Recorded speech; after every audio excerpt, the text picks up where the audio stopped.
자리에 앉으셔서 하나님의 말씀을 보겠습니다. 요한복음 13장 12절 말씀부터 17절까지의 말씀입니다. 신약성경 170페이지 요한복음 13장 12절 말씀부터 17절까지의 말씀입니다. 우리 함께 봉독하시겠습니다. 그들의 발을 씻으신 후에 옷을 입으시고 다시 앉아 그들에게 이르시되 내가 너희에게 행한 것을 너희가 아느냐? 너희가 나를 선생이라 또는 주라 하니 너희의 말이 옳도다. 내가 그러하다. 내가 주와 또는 선생이 되어 너희 발을 씻었으니 너희도 서로 발을 씻어주는 것이 옳으니라. 내가 너희에게 행한 것 같이 너희도 행하게 하려 하여 본을 보였노라.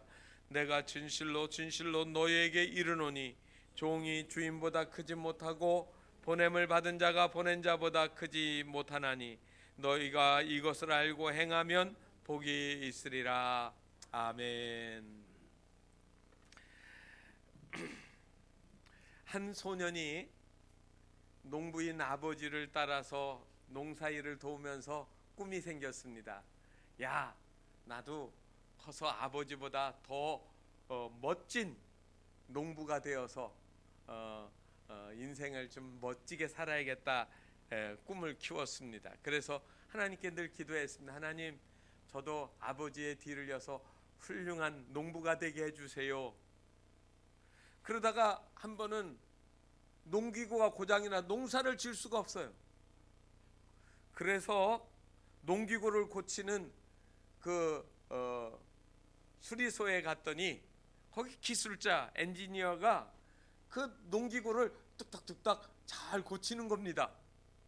그래서 그거를 보고 너무 좋아가지고 아하, 나는 농사를 잘 짓게 하는 농부보다는 이 기술자가 돼야겠다.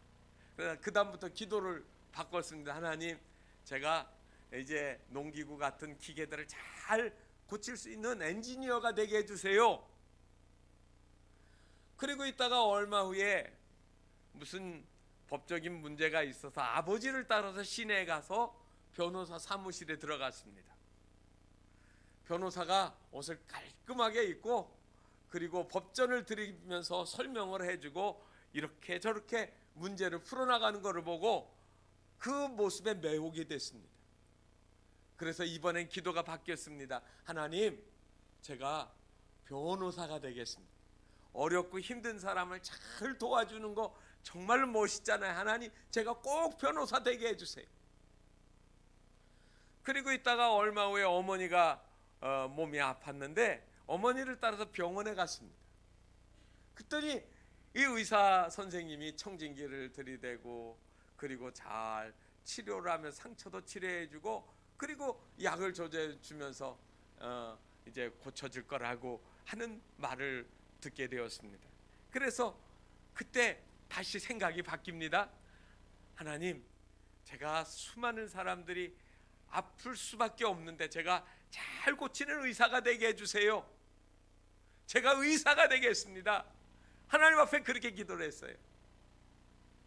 그리고 주일날 교회를 갔는데 목사님이 설교를 하시는데 사람들이 얼마나 아멘 하면서 은혜를 받는지, 그래서 그 순간에 생각이 바뀌었습니다. 이렇게 했습니다. 하나님, 이제부터 나는 목사가 되겠습니다. 목사 되게 해주세요. 그러다가 하나님이 어느 날 그의 기도 중에 응답하셨어요. 그러면 너는 지금껏 농부도 된다고 했고 엔지니어 기술자도 되겠다고 했고 변호사도 되고 의사도 되고 목사도 되고 싶은데 정말 되고 싶은 게 뭐냐 그랬어요. 이 소년이 속으로 다 되고 싶은 거예요. 글쎄요, 다 되고 싶은데요, 어떻게 다 되는 방법 없을까요? 그랬더니 하나님이 이렇게 말씀하시는 거예요. 그러면 다 되는 방법이 하나 있다. 내가 직접 다는 될 수 없지만 내가 가르치는 제자들이 훌륭한 농부도 되고 기술자도 나오고 변호사도 되고 의사도 되고 목사도 되고 다 할 수 있는 방법, 내가 선생님이 되는 거다. 너는 선생님이 되거라. 여러분, 그래서 그 사람이 정말 훌륭한 선생님이 되었습니다. 바로 계몽주의 교육자로 이름을 날린 루소라고 하는 그분이 바로 그러한 삶을 지나온 겁니다. 여러분들은 선생님이 어떠한 분이라고 생각하십니까? 선생님은 본인이 가지 않은 길이지만 모든 제자들에게 그렇게 가도록 만들어주는, 도와주는 너무나도 귀한 분들 아닙니까? 우리는 오늘 그 선생님들이 생각이 나는 날입니다. 지금 내가 걸어온 길, 내가 만들어진 이 길이 바로 그 선생님들의 희생과 헌신을 통하여서 만들어졌다라는 말입니다. 사람은 만남이 매우 중요합니다. 누구를 만나느냐에 따라서 삶이 달라지기 때문이죠. 첫 만남은 부모와 만남입니다. 어떤 부모를 만나느냐에 따라서 그의 성격과 그의 삶이 결정되는 경우가 너무 많습니다. 두 번째로 우리가 살아가면서 만나는 게 친구들을 만납니다. 그리고 좋은 친구를 만나면 그 친구와 더불어서 좋은 일들을 하게 되어지고, 우리 속담에 친구 따라 강남 간다는 말이 있는데, 친구들이 같은 마음을 가지고 그리고 같은 일들을 하는 경우도 많이 보게 됩니다. 그리고 우리가 정말로 만나는 게 선생님입니다. 그런데 어떤 부모를 만나고 어떤 친구를 만나는 것보다 못지않게 이 선생님은 정말로 지대한 영향을 미칩니다. 이 선생님이 가르치는 것은 지식을 가르치는 것을 의미하지는 않습니다. 지식을 포함하여서 내 신앙과 내 삶의 인격을 만들어 주시는 분들을 다 가르치는 말입니다. 세계에서 제일 우수한 민족을 하면 그냥 주관적으로 한국 사람들 똑똑하고 지혜롭다고 말하지만, 그러나 객관적으로 공인받은 민족이 있습니다. 아실 거예요. 유태인들입니다. 지금까지 노벨 평화상을 받은 사람의 약 25%가 유대인들입니다. 그 다음에 세계 200대 재벌의 15%가 유대인이고요. 미국에서 변호사의 30%는 유대인입니다. 유대인 변호사를 사용하면 안 되는 일도 되게 만드는 경우가 훨씬 많습니다. 법대 교수는 거의 50%고요. 의대 교수도 약 거의 절반을 차지합니다. 이외에도 영화 감독, 예술인들, 이러한 많은 분야에 유대인들이 두각을 나타내고 있습니다. 여러분, 전 세계 유대인들이 얼마나 되는 줄 아시지요? 지난번에 제가 한번 그 말씀을 드린 적이 있는데 약 1,400만 명입니다. 별로 많지 않아요. 그런데 어쩌자고 이 사람들이 세계의 경제, 정치, 문화, 그리고 그 중요한 노벨상을 휩쓸면서 두각을 나타낼까요? 전부 다 퀘스천이에요. 뭐 때문에 그러겠습니까? 답이 있습니다. 교육입니다. 교육. 유대인의 교육은 세 가지로 나옵니다. 하나는 부모님으로부터 받는 생활교육이에요. 그 다음에 선생님으로부터 받는 직업교육, 그 다음에 전문가 교육이 중요하고요. 그 다음에 세 번째로는 랍비로부터 받는 신앙교육입니다. 이 세 가지가 합해져서 유대인을 만들어 간다라고 이야기합니다. 유대인들은 이 교육을 너무 중요하게 생각하는데, 이 교육의 주체인 부모님, 선생님, 랍비들이 각자의 분야에서 최선의 노력을 하는 거죠. 유대인들은 한국 사람들이 자녀들에게 읽어주는 재미있는 이야기들이 많이 있습니다. 이솝 이야기, 동물 이야기 많이 하잖아요. 그런데 유대인들은 절대로 어린아이에게 동물 이야기를 안 합니다. 그들의 교과서에는 호랑이, 사자, 늑대, 곰, 바둑이, 토끼, 병아리 같은 얘기 하나도 없습니다. 교과서에서 절대로 동물 이야기를 다루지 않는 거지요. 유대인의 지혜 교육서는 탈무드라고 되어 있는데 약 15만 장으로 되어 있습니다. 그런데 거기에 동물 얘기가 하나도 없다는 거예요. 그들은 어린이들에게 어렸을 때 동물원에 견학시키기보다는 성전에 데리고 가고요, 그리고요 그들의 저항정신의 본산인 그 마사다 요새를 데리고 가서 하나님과 언약의 관계의 백성을 그들에게 늘 상기시켜 주는 겁니다. 그래서 어려서 동물로 세뇌되는 교육보다는 벳하세퍼드라고 하는 그 유아 교육기관을 만들어 놓고 신앙을 심어주고 전인격적인 교육을 시키기 위해서 최선의 노력을 하는 겁니다. 그런데 이 교육은 지금도 여전히 계속되고 있습니다. 유대인들의 신앙의 교육의 핵심은 랍비들에게 있습니다. 여러분 성경에 보면 랍비라고 하는 말이 나오는데 랍비의 원어의 뜻은 무슨 말이냐면 나의 크신 분, 또 내 주 마이 로드라고 하는 그런 의미가 있습니다. 그래서 그 랍비들이 가르쳐준 말이 차곡차곡 교훈처럼 쌓여져 만들어진 책이 탈무드인데, 이 탈무드를 통하여서 인생의 교과서가 되고 인생의 문제들이 있을 땐 상담이 되어지고, 그리고 그들의 문제들을 해결해 나가는 지혜의 책으로 만들어 놓은 겁니다. 사람이 성장하는데 누구에게나 스승이 필요합니다. 피아노 학원에 가도 피아노 선생님이 있어야 되고요, 수영을 배우러 가면 수영 강사가 필요하고요, 그리고요 태권도를 배워도 사범이 필요하고요, 다 스승이 필요합니다. 그런데 유대인들에게 있어서는 가장 중요한 부분이 이 영적인 부분을 다스리는 이 영적 스승을 중요하게 생각하는 겁니다. 여러분, 우리는 이 영적인 가장 완벽한 스승을 가지고 있습니다. 그분이 바로 예수 그리스도예요. 그런데 예수님은 지금 우리에게 계시지 않잖아요. 그러면 우리는 어떻게 해야 됩니까? 우리가 어떻게 살아가겠습니까? 어떻게 배우고 어떻게 인도함을 받겠습니까? 바로 그거를 먼저 배운 부모님들이 가정에서 말씀을 가르치는 거예요. 교회 학교에 오면 그 교회 학교 선생님들이 말씀을 심어주는 거예요.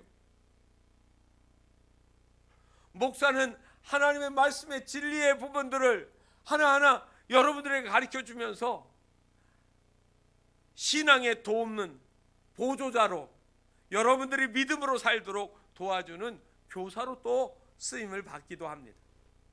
사랑하는 성도 여러분, 오늘 이 스승의 주일에 우리는 우리 자녀들, 그리고 더 나아가서 우리 자신들을 길러주시고 그리고 가르쳐 주셨던 신앙의 선배들, 그리고 스승들에 대해서 기억하고 이어받아서 우리도 또 그렇게 자녀들을 가르치고 우리의 후세대들이 믿음의 계층을 이어서 하나님을 섬기며 세상에서 영향력 있고 유익한 믿음의 사람들이 되도록 길러야 될 것입니다.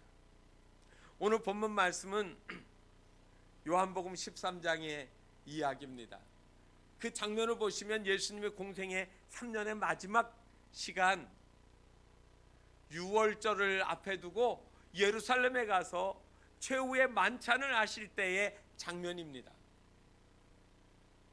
예수님께서 제자들과 함께 식사를 하고, 그리고 나서 오늘 본문에 보니까 친히 수건을 허리에 두르시고 제자들의 발을 차례로 닦아주는 이야기입니다. 그리고 예수님이 이렇게 말씀하셨습니다. 내가 선생으로 너의 발을 씻겼듯이 너희들도 서로 발을 씻기는 것이 옳으니라. 발을 씻기라는 거예요. 여러분, 조금 어떻게 보면 황당하게 이 말씀들이 이해가 안 되는 분이 있을 겁니다. 보통 발은 누가 씻겨주는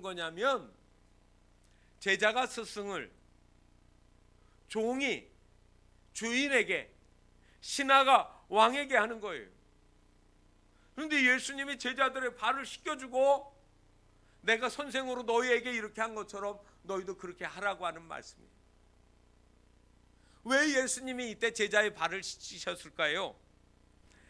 이 말씀하고 병행되어주는 똑같은 장면이 누가복음에도 나와 있습니다. 누가복음 22장 24절에 보면 그 자리에서 한 사건이 있었습니다. 그게 무슨 사건이냐면 요한복음에는 안 나오지만 누가복음 22장 24절에 보면 이렇게 말씀하고 있습니다.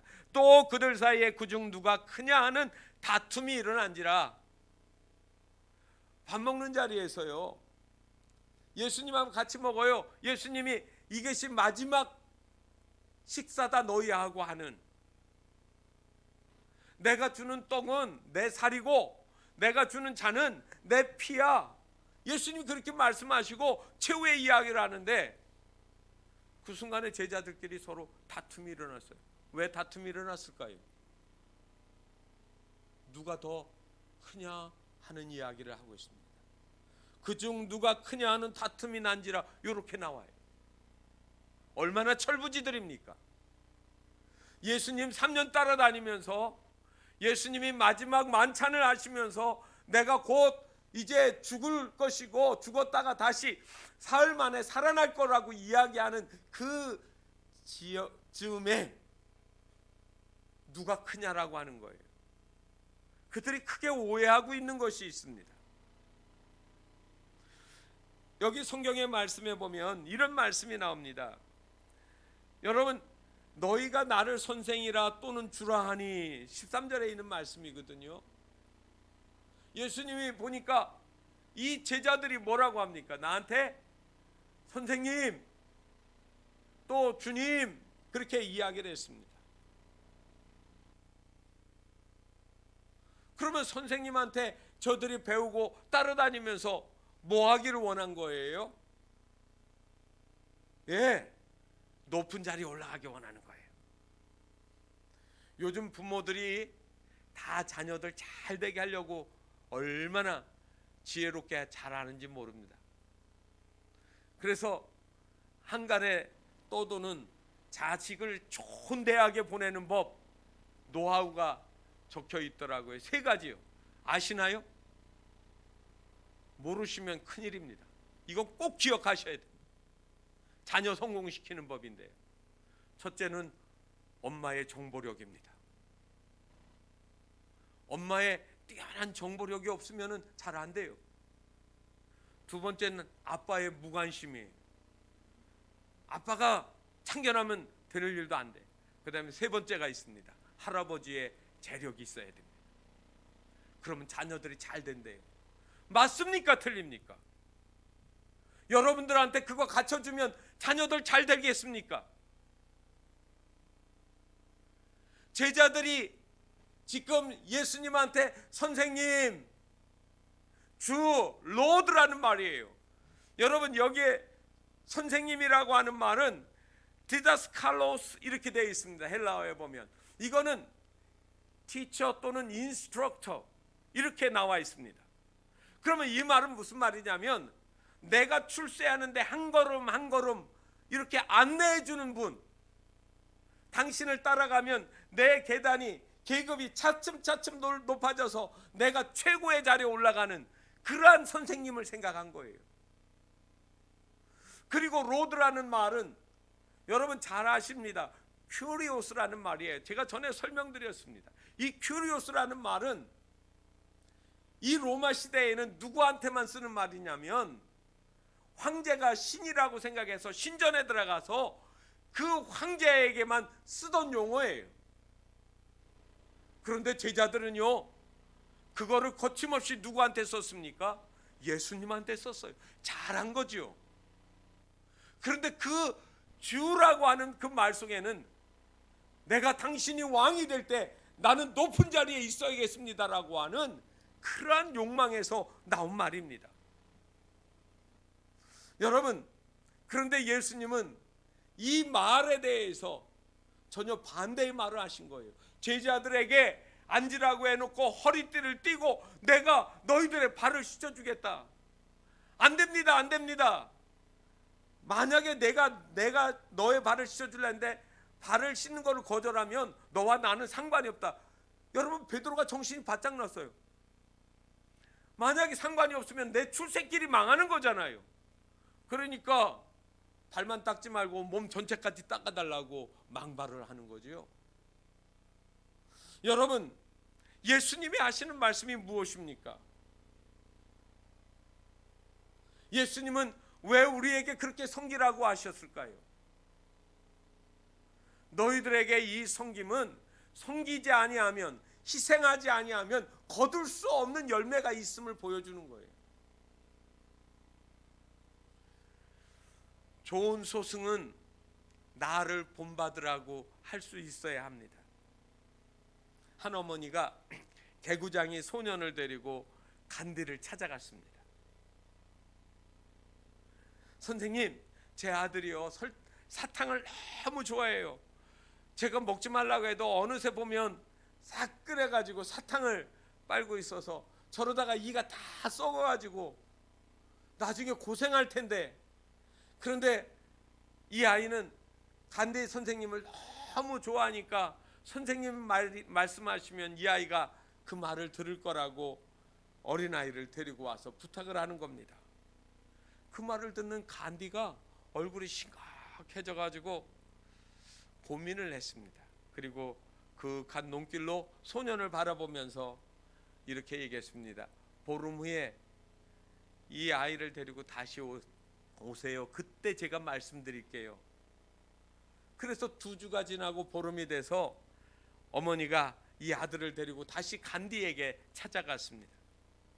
간디가 이번에는 환한 얼굴로 미소를 띠면서 이 소년을 바라보면서 말했습니다. 얘야, 사탕 먹지 마라. 건강에 좋지 않아. 그랬더니 그 아이가 눈을 초롱초롱 뜨면서 저는 좋기는 하지만 선생님 말씀대로 할 거예요 하고 그렇게 응답을 했습니다. 고개를 끄덕이는 거예요. 두드려졌습니다. 그리고 아이가 나갔는데 어머니가 너무 궁금해요. 왜 지난 보름 전에 왔을 때 이미 얘기하면 되는데 왜 얘기 않고 지금에서 얘기하시는지. 그래서 질문을 했습니다. 선생님, 왜 보름 전에 말씀하지 않고 이제 와서 이렇게 그 말씀을 하시는지요?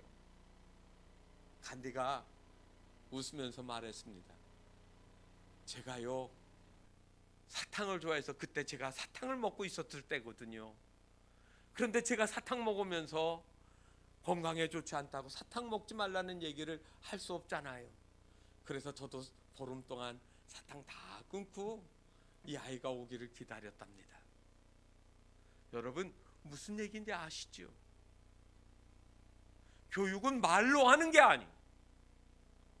보여주는 거예요. 내가 너희에게 한 것과 같이 15절에 나와 있습니다. 너희도 이렇게 하라고 내가 본을 보여준 것이다. 그래서 여러분, 말하는 건 쉬운 일이긴 하지만 가르친다라고 하는 것은 무거운 짐이 있는 거예요.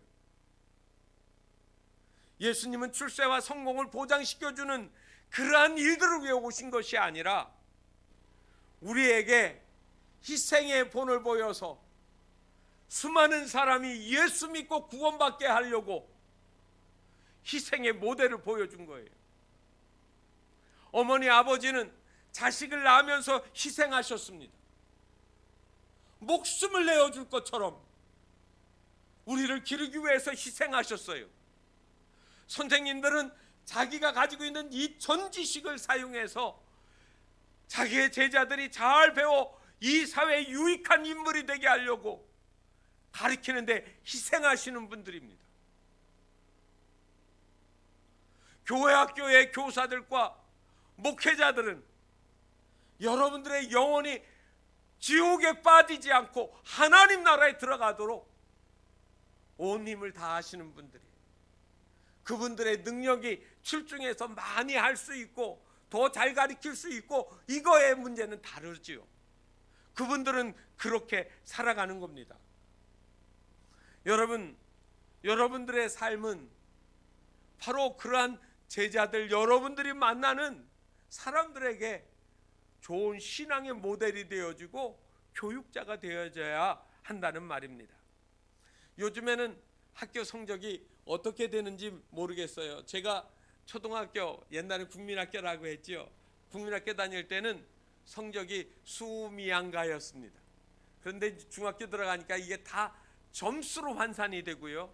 대학교 가니까 A, B, C, D, E, F로 되더라고요. 그런데 이 수미양가가 저는 참 좋았어요. 수라는 말은 한자로 빼어날 수예요. 그래서 매우 우수하다는 말이잖아요. 우는 넉넉할 우자입니다. 넉넉하다, 공부 참 잘했다. 미는요, 아름다울 미자입니다. 이 아름답다라는 말은 좋다라는 말도 담겨 있습니다. 잘했어, 멋있네, 그죠? 훌륭해. 그런데 여러분, 그 다음에 뭐예요? 양이잖아요. 양이라는 말은 어딜 양자입니다. 다시 말하면 사람 괜찮아, 좋아, 잘 될 거야, 그 이야기 아닙니까? 그리고 가는요, 수미양가에서 맨 마지막이에요. 가짜 성적표에 한두 개 있으면 집에 가서 부모님한테 많이 꾸지람 받을 성적 아닙니까? 그런데 이 가짜라는 말은 오를 가짜를 썼습니다. 다시 말하면 이 가짜는 가능하다고 할 때 가짜를 쓰거든요. 틀리지 않아, 너는 열심히 하면 가능성이 있어. 여러분, 어쩌면 그렇게 성적표를 줄 수가 있어요? 수도 괜찮지만 가도 좋은 거예요. 선생님은 이 아이의 재능을 보고 하는 것이 아니라 미래를 보고 이야기하는 거 아니겠습니까? 여러분, 우리는 무엇을 배우는 겁니까? 더하기, 빼기, 영어 말 한마디 더 잘하는 거, 국어 잘하는 거, 이거 배우는 것으로 끝나는 게 아니라는 거예요. 러시아의 한 장군이 이스라엘을 방문해서 예루살렘에 도착을 했습니다. 자기를 환영하는 사람들 앞에서 마이크를 잡고 환영을 하는 사람들에게 말했습니다. 이 훌륭한 도시에 제가 방문하게 된 것이 영광스럽습니다. 이 도시에서는 훌륭한 현인들이 많이 태어났으리라고 믿습니다 라고 말했습니다. 그랬더니 라피가 이렇게 말합니다. 글쎄요, 제가 알기로는 이 도시에는 아기들밖에 태어나지 않았습니다. 현인은 없었습니다. 아기만 태어났습니다. 이 말의 뜻은 무엇일까요?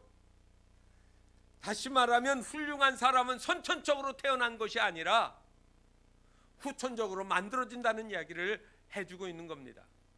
혹시 여러분들은 내 자녀들의 무지함, 무능, 그 다음에 무능력이라고 하는 이것을 보고 절망하고 낙심하지 않는가요?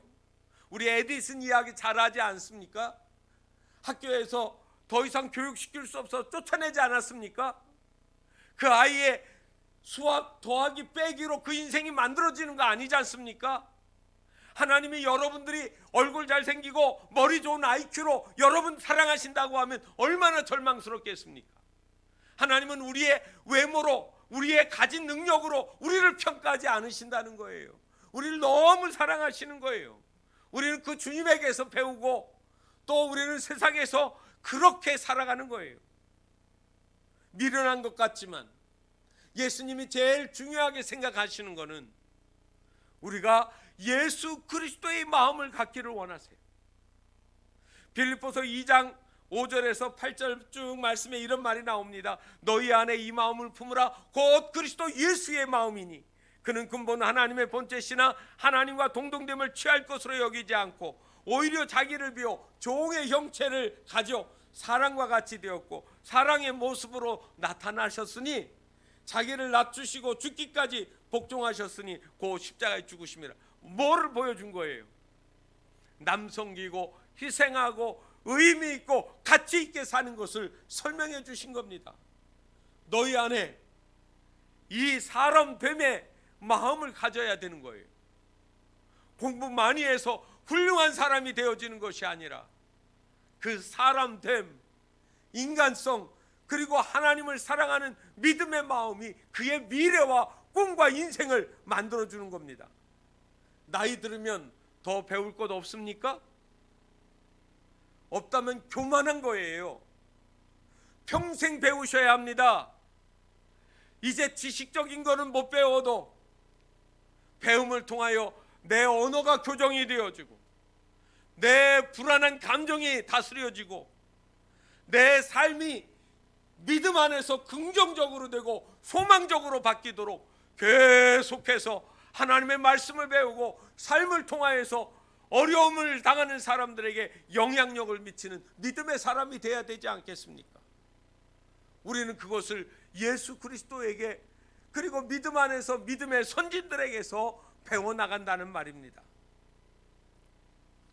그러하기 위해서 우리는 예수님이 허리에 수건을 띠고 제자들의 발 앞에 앉아서 쭈그리고 앉았던 그 모습을 기억하셔야 합니다. 어느 날 한 도시에서 대형 트럭이 지하 통로로 지나가게 되었습니다. 그런데 적재물이 많아서 아슬아슬하게 지나갈 것 같았는데 딱 중간에서 걸리고 말았습니다.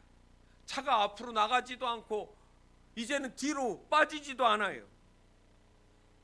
차들이 쫙 늘어섰고 그리고 경찰이 오고 군안차가 왔습니다. 기술자들이 막 몰려들어서 어떻게 이거를 하나 하고 두리번 하고 있습니다. 그런데 그때 조그만 어린 한 소년이 지나가면서 얘기합니다. 운전기사한테, 아저씨, 제가 차를 빼내는 방법을 알아요. 지난번 우리 아빠도 그런 적이 있거든요. 제가 알아요. 그랬어요.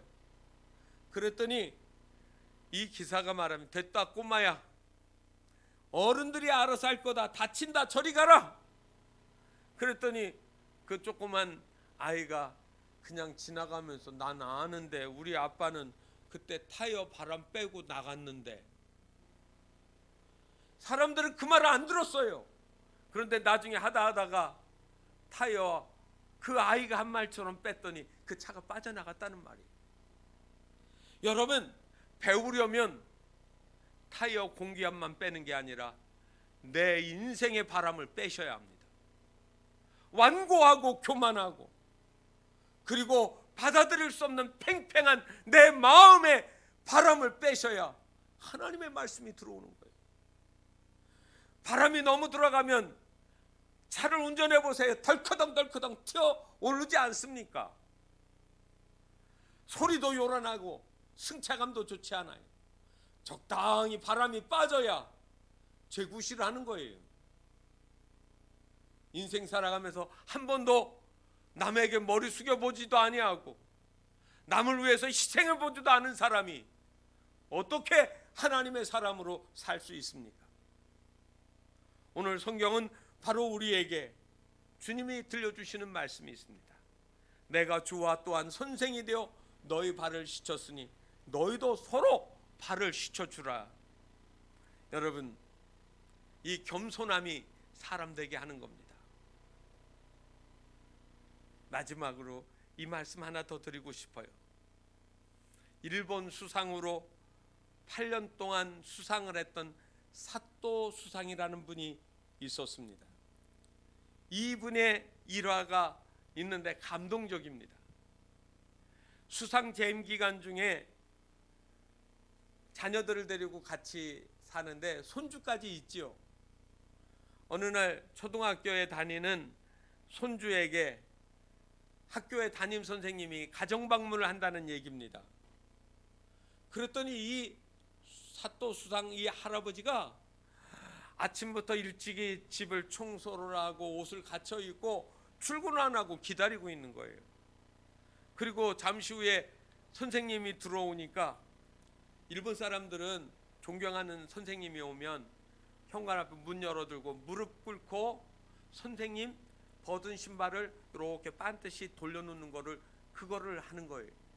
그런데 이 나이가 성성하게 든 이 한나라의 재상이 선생님 오니까 공손히 인사하더니 선생님이 신발을 벗을 때 무릎을 꿇고 공손히 신발을 돌려놓고 안으로 안내를 합니다. 그리고 선생님의 얘기를 얼마나 고개를 끄덕이면서 네 하고 잘 듣는 거예요. 그런데 어린 이 손자가 그거를 보고 이상해요. 우리 할아버지는 이 나라에서 제일 높은 수상인데 아니 우리 선생님 앞에서 왜 저렇게 절절절절 매지?